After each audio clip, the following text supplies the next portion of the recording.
Programa Plenitude, com Iraci Campos. Como os jovens enxergam o mercado de trabalho hoje? Afinal de contas, quais são os desafios e as oportunidades? E, o mais importante, como conciliar o conflito entre paixão e sustento? Sejam bem-vindos ao programa Plenitude de hoje. Eu sou Iraci Campos e estamos recebendo em nossa sala a nossa convidada querida, Jane Angelice.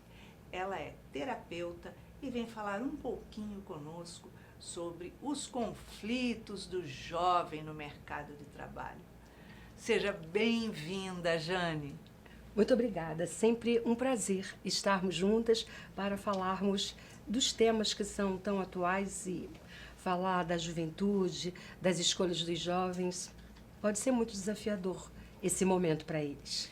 Com certeza, porque se ele já não teve um preparo desde a infância, né, das responsabilidades que ele tinha que assumir desde criança, arrumar a própria caminha, guardar os brinquedos, escovar os dentes, determinadas coisas. E quando foi crescendo, né, a disciplina com o horário de usar um celular, um isso, um aquilo, ou estudar o preparo para a vida, ele vai chegar na adolescência e vai falar assim, aquela pergunta, né? Quais as perspectivas de vida profissional que você tem? Ele vai olhar e vai falar assim, eu não quero trabalhar, eu quero ser filho a vida inteira. Alguns fatores a gente tem observado, né, que interferem na vida do jovem hoje. Uma delas é que a gente vê as fases da vida, desses ciclos se alongando. A infância demora mais, a adolescência demora mais, a juventude demora mais, né? Até criaram um termo chamado adultescente, porque eles ficam adultos, mas não saem da adolescência. Por outro lado, a gente vê que realmente existe uma dificuldade enorme para esses jovens em relação à escolha, que começa ali antes. Como você disse, é preciso base, conversa, entendimento, valores que são importantes no desenvolvimento da personalidade. E esse jovem chega nessa época tão turbulenta, que é terminar o ensino médio e se preparar para uma universidade, se for o caso, porque aqui no Brasil nós falamos muito de universidade cultural nosso, né? Uhum. É importante estar na universidade. A gente vê que em outras partes do mundo isso não é tão importante, até porque é muito caro, culturalmente é uma outra forma de ver. Mas aqui no Brasil existe isso, essa cobrança. E o jovem chega hoje muito despreparado. E aí a gente vê assim, diante até dos valores do mundo moderno, muito voltados para a matéria, onde a gente fala pouco das necessidades do espírito, com algumas exceções. Nós temos na nossa casa espírita aqueles que se aproximam de valores ético-religiosos, podem trazer alguns valores diferentes, mas em sua maioria não é assim que acontece. Então a gente pergunta assim, você quer ser o quê hoje, né? Aquela pergunta clássica que muitos de nós ouviram. Você vai ser o quê? Você quer ser o quê? Eles querem ser influencers. Ou seja, quer ser ninguém. Porque quem é influencer não é nada. Seja lá o que isso significa. Porque ele fica falando de coisas, produtos, de roupas, de tantas coisas vazias. Existem, nada contra o influencer, existem maneiras muito importantes de se influenciar, ou seja, você pode ser um formador de opinião. Quando se tem capacidade e estudo. E que esteja a serviço do bem, a serviço do crescimento. Sim. Então, você é um formador de opinião, sempre vai ser importante. Só traduzindo, né, a questão do influencer, o formador de opinião, ele foi importante, ele é importante e será importante.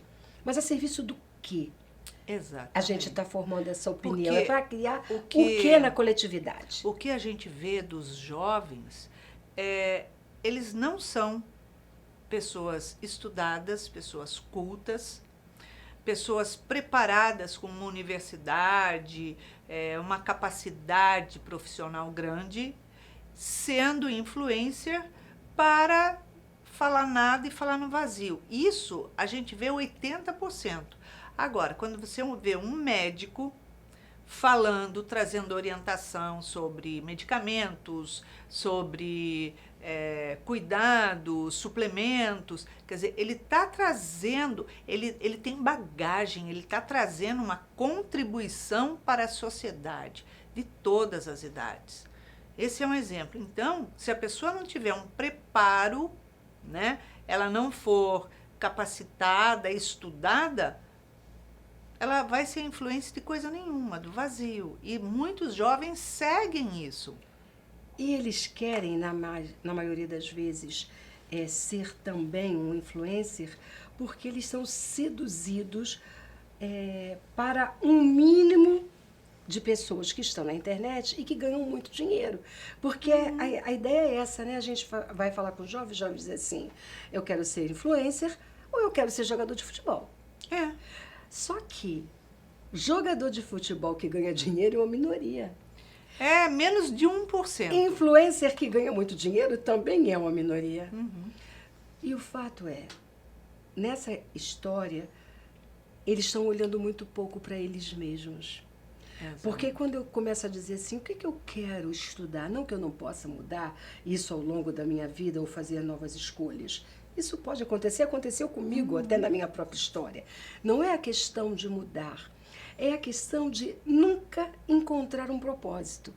Não saber exatamente para quê, ou por quê, ou para quê, se está estudando ou fazendo alguma coisa. Então a gente diz, o nível superior é importante? Ele é importante. Fundamental. Ele é importante. Mas o que você vai fazer com ele?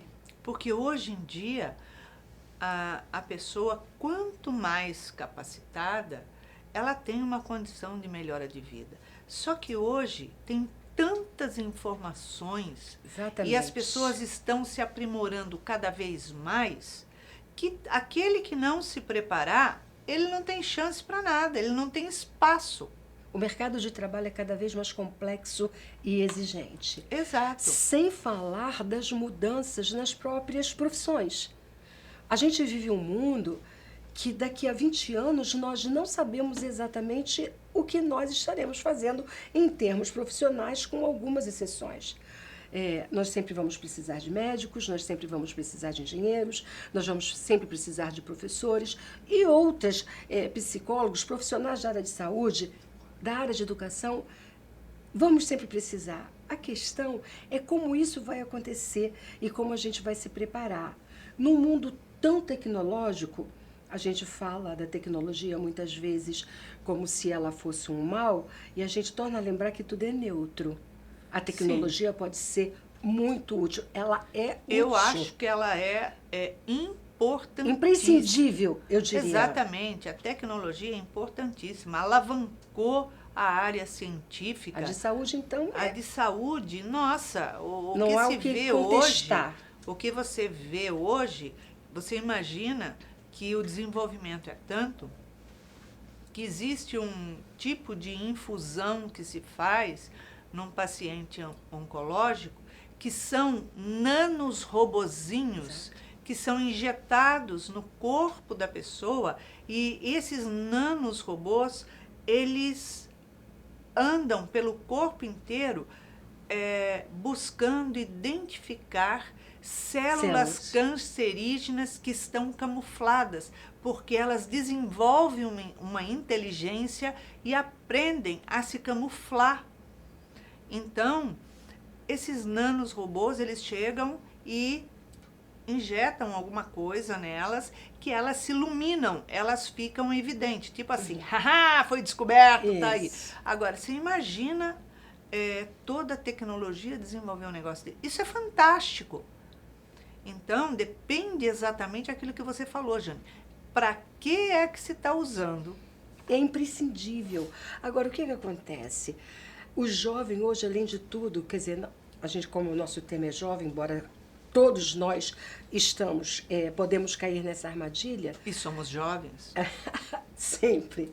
Mas aquele aparelhinho, aquele pequenininho assim, que não sai da nossa mão, que é altamente viciante e pode se tornar tóxico. E o que ele é menos utilizado é para se telefonar. É. Ninguém usa para telefonar. E a gente sabe que ali sim, todas as informações estão ali e ele é fundamental. A gente que conheceu o mundo um pouco mais para trás, não podia imaginar que aquele aparelhinho, e com ele a gente poderia fazer qualquer coisa que o mundo moderno exige. Então ele é realmente fundamental. A questão é que ele distrai tanto que ele se torna tóxico. Então o que o jovem faz? Ele perde muito tempo. Tempo de vida, tempo de juventude. Então muitos jovens hoje não querem gastar tempo com esporte, quando o esporte é fundamental para a vida e para o desenvolvimento daquele jovem, desde a criança, adolescente, o jovem e o jovem adulto é muito importante. Então eles não querem gastar tempo, eles são, a maioria deles, sedentários, muitos com sobrepeso, porque não fazem nada, estão o tempo todo ligados, e a maioria das vezes ligados nessa informação, nesse tipo de conteúdo que encharca a vida da gente sem nenhum tipo de profundidade. O que a gente percebe hoje é que é tudo muito raso, né, Iracy? É tudo muito superficial. As pessoas não têm tempo para aprofundar nada. Então, nessa época de TikTok, em que os vídeos são curtíssimos, se você envia para um jovem um vídeo um pouco mais longo, que vai trazer para ele algum tipo de conteúdo, algum tipo de orientação, para ajudá-lo nessa escolha da vida, nessa escolha profissional. Não, ele simplesmente coloca na velocidade máxima, não ouve nada daquilo, na metade ele para e não quer mais saber.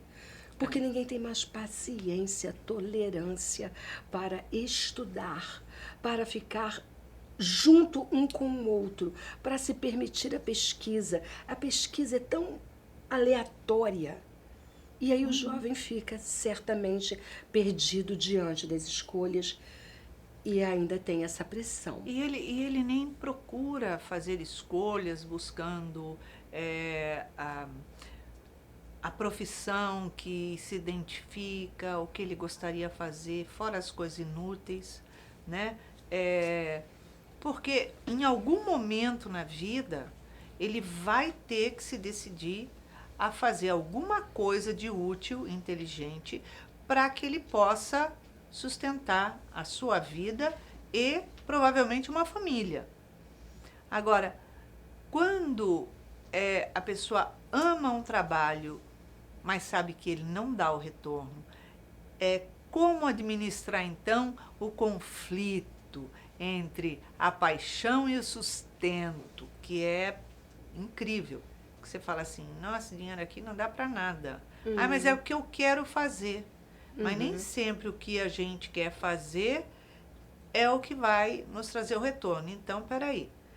Eu costumo dizer assim, na vida, a gente não faz somente o que gosta, mas a gente faz, em primeiro lugar, o que é preciso, quando sobra espaço que a gente gosta. E a gente, nem sempre aquilo que é preciso é aquilo que a gente gosta, ou é aquilo que a gente quer fazer. Mas eu vejo também que existe uma pressão muito grande voltada para o sucesso, não é, Iracy? E eu fico muitas vezes me perguntando, não só quando os jovens chegam para conversar comigo, alguns jovens que a gente tem oportunidade de atender e tudo, e até com um pouco mais idade, a gente pode trazer uma reflexão, essa reflexão. O que é ser bem-sucedido? Pois é. O que é sucesso? Porque ser bem-sucedido, a gente pode entender de uma forma tão equivocada. O bem-sucedido é aquele que tem muito dinheiro, que está sempre voltado para as coisas muito da matéria. Ou seja, eu preciso trocar carro, celular, tudo que eu posso troca toda hora. mostrar para os outros que, olha, eu tenho. Não que a gente vá sair da realidade e dizer que a sobrevivência é fácil. É claro que não é. A gente vive num país em que a sobrevivência é muito desafiadora. Sim. Nós temos muitas coisas que precisam ser providas, desde a saúde, a educação, a moradia, a roupa, mesmo que a gente não esteja olhando para nada de tão supérfluo. Então, sobreviver é desafiador. A questão é que a gente se perde naquilo que é uma expectativa do mundo.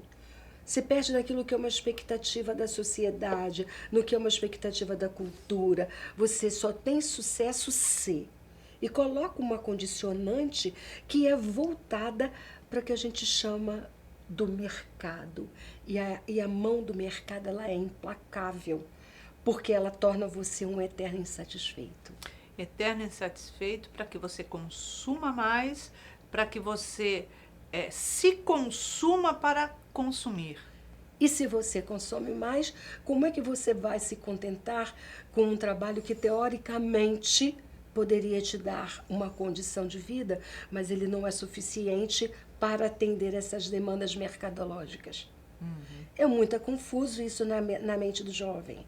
É muito confuso. Com certeza, com certeza. Por isso Se que ele os não tiver valores pais vindos, que trazem isso. os valores, Por isso que valores vindos da infância, vindos de uma base familiar e de uma orientação religiosa podem muito ajudar nessa hora. Por que acontece? A gente começa com esses valores, com esse aprendizado, a equilibrar tanto quanto possível as coisas do mundo com as coisas que são para além desse mundo, que são as coisas do espírito. exato. Que a gente vai se distanciando, que a gente vai deixando de lado. É natural que seja assim num espaço de tempo onde a gente está ainda estudando, querendo se formar, conseguir um emprego, lutando para ter um espaço no mundo, porque afinal ninguém também deve se permitir se tornar um parasita, onde tudo que está em volta tem que te dar para você continuar. Também não é Exato. isso. Então esse equilíbrio é desafiador, mas ele é importante. A minha vida serve para quê? Qual é o meu propósito? O que eu preciso fazer? Será que a minha missão é ganhar dinheiro apenas? Dinheiro é importante. Sem dinheiro a gente não faz nem pesquisa na área da saúde e da ciência, como a gente estava falando. Dinheiro é uma coisa importante na vida. Mas o dinheiro precisa ser um meio e não uma finalidade. Exatamente. Se eu torno o dinheiro a minha finalidade, eu já perdi todo o meu caminho. Porque aí, se o dinheiro é a minha finalidade, enquanto eu não tenho aquilo que eu entendo que é suficiente, e eu tenho dificuldade com a suficiência, eu vou querer com cada vez certeza. mais. E uma grande maioria dos pais, eles terceirizaram a educação. Então, eles acreditam que a educação cabe à escola. Então, quando vem para dentro da minha casa, ou eu agrado, dou as coisas e acabou, ou eu fico no meu celular, porque eu cheguei do meu trabalho, seja lá o que for, e desligo, porque compete à escola educar. E não é isso. A escola compete a ensinar, sim, a prepará-lo para ele ter uma cultura, um conhecimento, para ele poder se desenvolver na vida prática, se transitar. Mas aos pais é que cabem educar. Educar é dentro de casa, não se pode terceirizar. Se eu terceirizo, como é que eu preparo o meu filho para o futuro de verdade, na vida profissional? Preparo para a vida, né? É que educar dá muito trabalho, né, Iraci? Oh, Educar dá muito trabalho, sustentar o não dá muito trabalho. A gente fala dos jovens adolescentes, esses jovens na primeira fase, que estão perdidos na tecnologia, mas os pais também estão. completamente. Todos nós, se não estivermos atentos, estaremos também na armadilha. Então, assim, dá muito trabalho. Educar é ficar atento, é ter observação, é saber, é ficar, olhar para a sua criança, para o seu adolescente, conhecê-lo na sua individualidade, permitir que eles sejam quem eles são, estabelecer limites. É tão difícil porque estabelecer limites significa dizer assim, isso é não. E é não agora, é não daqui a pouco, e é não amanhã. Mas é muito mais fácil, né? Eu assim, não, é não agora, mas a criança, o adolescente começa a ter uma atitude mais indisciplinada e a gente acaba concedendo. Exatamente. E quando a gente vai concedendo, essa criança, esse adolescente e esse jovem começa a entender que o mundo lhe deve, não é? Exatamente. Que ele é credor de tudo e de todos. Uhum. Porque ele ouviu sim com muita frequência. Eu estava no shopping dias atrás e tinha um casal com uma criança. A criança devia ter acho que uns 6 anos. E aí a criança estava pedindo lá um brinquedo, um não sei o quê. Falava, eu sei porque estava sentado perto de mim, que eu estava aguardando a fila para poder entrar no restaurante. E aí eles estavam ali sentados perto. E aí a criança dizia que não queria ir naquele restaurante, queria ir num outro. E aí a mãe falava, vamos comer aqui hoje. Não, eu já disse que não. E aí começou a enfrentar o pai e a mãe e pedia não sei o que lá, que eu não conheço os brinquedos de hoje, pedia alguma coisa e tal. Aí eu olhava para os pais e falava assim, você não vai mudar de restaurante? Você não vai dar? A criança se deitou no chão e ficou lambendo o chão. A mãe falava, isso dá doença. Aí ele falava, olhava para a mãe e falava assim, você não vai sair desse restaurante? E lambia o chão, lambia o chão. Eu tinha arrancado a língua do meu filho. Não teria uma outra oportunidade. Tipo assim, aí qual foi a resposta? Tá bom, então vamos para o restaurante que você quer. Levantaram e saíram para ir com a criança no restaurante. Quer dizer, a criança não era pequenininha. Ela não estava negociando. Ela estava impondo, né? Ela estava impondo, chantageando e os pais aceitando. A mãe olhando a criança lamber o chão, lamber. Em vez de tomar uma atitude, olhar e falava assim, eu já falei que dá doença. Porque era assim. Aí eu falei, gente, eu podia bater nessa mãe umas 2 horas para ver se ela aprendia o que era educar um filho. Porque acontece, a atitude não começa aos 6. Exatamente. A atitude começa desde cedo. Mas se a própria mãe não tem autoridade de mãe, não tem moral para poder falar com o filho com firmeza, virar e falar, eu já falei que isso dá doença. Quem é que vai cuidar? É ela se ficar doente. Me poupe. Eu tenho um amigo que tem uma expressão que eu gosto muito, eu morro de rir, que a primeira vez que ele disse, eu ri muito. Ele disse, quer saber? Assombração sabe para quem aparece.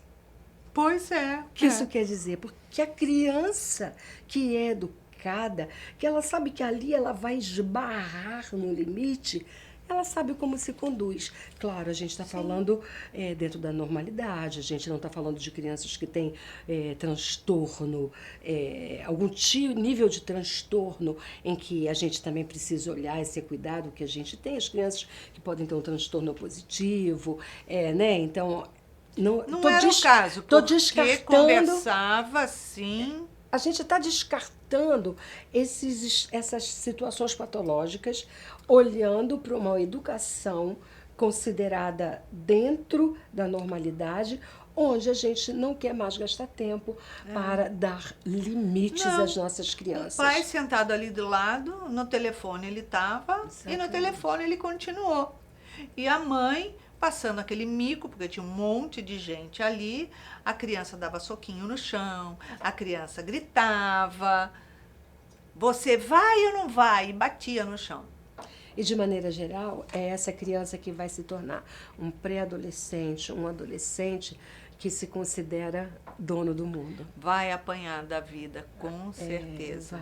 Né? É o pai que fala assim, ai, mas eu não quero que o meu filho sofra. Então, eduque ele dando resistência emocional, entendimento, que aí seu filho não vai sofrer. Exatamente, resistência moral, resistência emocional. E a gente aprende também com as frustrações. A criança precisa ser frustrada. Então, o não trabalha a frustração. Exato. Porque ela vai aprender assim, nem tudo eu posso. É. Nem tudo está à minha disposição, nem tudo está ao meu serviço. Então, o não, ele tem um papel muito pedagógico. Exato. Porque frustrar a nossa criança, frustrar o nosso adolescente, vai fazê-lo trazer um preparo para a própria vida, porque a vida não diz sim para tudo. Porque ele vai ter que aprender que tudo na vida tem limites. E os limites e as regras devem ser respeitados. A vida não diz sim o tempo todo. É isso aí. É isso aí. Jane, obrigada pela sua presença, querida. Obrigada pela sua alegria de estar aqui com a gente. Eu é que agradeço sempre. Obrigada. Pois é. Educar para crescer. Crescer com educação, com lucidez, com clareza e sempre estudando. Porque nós queremos os nossos filhos felizes. Só quero que meu filho seja feliz. Mas para ele ser feliz, ele tem que ser capaz. Ele tem que ter administração emocional. Ele tem que reconhecer limites, respeitar as regras. Porque tudo na vida tem regra. E na vida, a gente não faz só aquilo que gosta. A gente faz, primeiramente, aquilo que precisa, que é necessário. E quando sobra o tempo, a gente faz aquilo que gosta. Isso é crescimento. Então, para que você tenha uma semana de muita alegria, muita paz e possa compartilhar esse programa com outras pessoas que podem ser ajudadas com eles, deixamos aqui um super beijinho carinhoso. Muita paz para você.